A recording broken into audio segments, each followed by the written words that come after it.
Ah non, ça je ne savais pas, non. Bon, alors après j'ai toujours été intéressé, durant ma carrière de journaliste, j'ai pu rencontrer des sculpteurs. Donc, je me souviens à Eysines, la première fois où j'ai commencé comme journaliste, en fait, j'avais rencontré une sculptrice à Eysines qui m'avait beaucoup marqué. Mais autrement, voilà, c'est au gré de mes rencontres. Bon, après j'étais quand même manuel, puisqu'avant d'être journaliste, j'étais menuisier charpentier. Mais ça, non, je ne savais pas que j'avais ça en moi, quoi. Cette capacité artistique inconnue, Alain Montangon la découvre lors d'une rencontre avec un cep de vigne. Ce rendez-vous va être celui de l'inspiration, de la création, de l'émotion.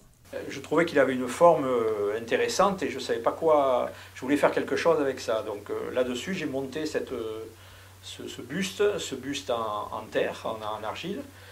Et j'ai repris les sillons pour essayer de faire une seule sculpture avec ça, quoi, un seul modelage. Bon, voilà. Ça, c'était mon première approche. Mais après, je me suis rendu compte que c'était pas possible d'utiliser la terre et le cep de vigne et le bois. Et donc, je me suis dit, mais je vais carrément, avec la terre, je vais carrément travailler la terre de manière à me rapprocher au plus près de ce que je veux faire.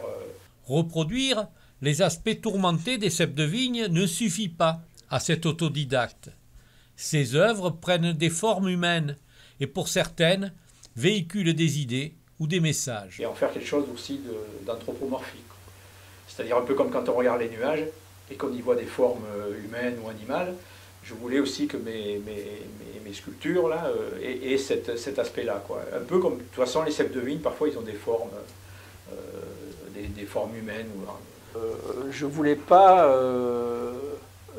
reproduire un arbre, quoi. Je voulais pas. Enfin, voilà, il fallait qu'il y ait quelque chose, oui, d'humain, quelque chose qui crée une émotion, parce que c'est ce qui m'intéresse, que ce soit en sculpture ou en peinture, quoi. Pour moi, l'art doit créer une émotion, quoi. La structure tortueuse des ceps de vigne reste le terreau sur lequel poussent ses idées. Mais aujourd'hui, il remplace cet artiste naturel par de l'argile. Quand l'argile est cuite, donc moi j'ai la patine avec de la gomme laque. Donc je cherche mes patines, mes couleurs pour essayer de leur donner. Donc ça c'est les 3 dernières. Ça, et tout ça, en fait j'ai démarré en octobre l'année dernière, ça fait 1 an donc.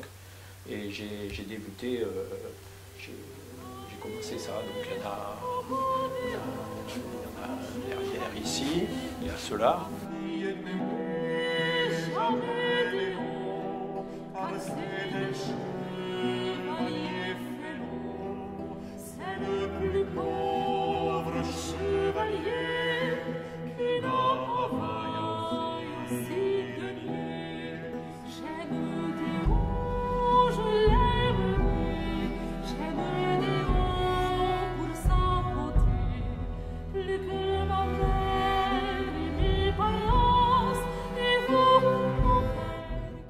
Nanti d'une belle carrière journalistique, Alain Montangon s'ouvre désormais les portes d'un avenir singulier, celui d'un artiste.